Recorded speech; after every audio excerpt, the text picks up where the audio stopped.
Hello guys, আমি সঙ্গীতা আবার চলে এলাম নতুন একটি ফুড ভিডিও নিয়ে। আজকে গিয়েছিলাম ব্যারাকপুর। আর ব্যারাকপুর মানেই দাদা বৌদির বিরিয়ানি।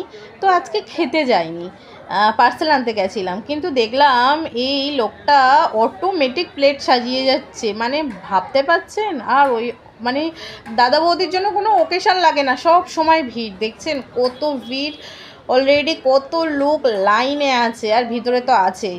তো যাই হোক, আমরা পার্সেল নিয়ে চলে এসেছি বাড়িতে। তারপরে আমি আর আমার হাজব্যান্ড একসাথে বসে গেছি, দুটো প্লেট নিয়ে দুজনে মিলে খাবো। প্রথমে দিয়েছে গ্রিন চাটনি, আমরা যেহেতু স্পেশাল চিকেন বিরিয়ানি নিয়েছিলাম তো দুটো ডাব্বা দিয়েছিল, আর সাথে গ্রিন স্যালাড দিয়েছিল।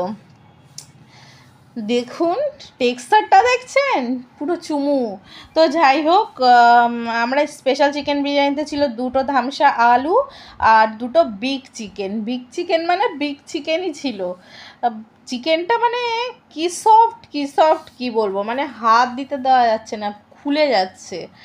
আমরা যেহেতু বিরিয়ানিটা বিকালবেলা এনেছিলাম আর ডিনারে খাবো বলেছিলাম, তো ডিনারে খেয়েছিলাম, তার জন্য বিরিয়ানিটা ঠান্ডা হয়ে গেছিলো। কিন্তু টেস্টের কোনো কমতি ছিল না, মানে যেমন দোকানে বসে খেতে লাগে তেমন বিরিয়ানিটা, মানে কি বলবো, অসাধারণ খেতে লাগছিল। তো যাই হোক, বিরিয়ানি খেতে অলওয়েজ ভালো লাগে, তাও আবার যদি হয় দাদা বৌদির বিরিয়ানির একটা আলাদাই টেস্ট, কি বলবো। মানে দাদা বৌদির বিরিয়ানির কোনো রিভিউ হয় না।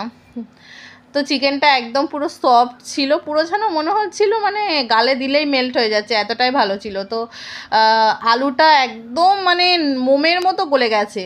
আলু নিয়েছি প্রথমে, তারপরে একটু চিকেনটা আবার একটু আমি গ্রিন চাটনিতে একটু লাগিয়ে নিয়েছি। গ্রিন চাটনি দিয়ে বিরিয়ানিটা খেতে অসাধারণ লাগে। ব্যারাকপুরে ওইদিকে মানে সব দোকানেতে প্রায় দেখেছি গ্রিন চাটনি ব্যবহার হয়। আর ওই দিকের বিরিয়ানিটা মানে আমাদের কলকাতা স্টাইলের মতো নয়।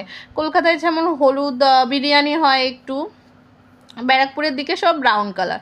তো সব কিছু মিলিয়ে আর একটু কাঁচা লঙ্কা সহযোগে খেতে অসাধারণ। চিকেনটা দেখছেন কতটা সাদা, যে জিনিস মানে মাছ হোক আর মাংস হোক যতটা ফ্রেশ হয়, মানে সাদা হয় ততটা বেশি ফ্রেশ হয়। তো সব কিছু মিলিয়ে আজকে খাওয়াটা পুরো জমে গেছিলো। আজকে এই পর্যন্ত, আবার পরের একটা ভিডিওতে দেখা হবে।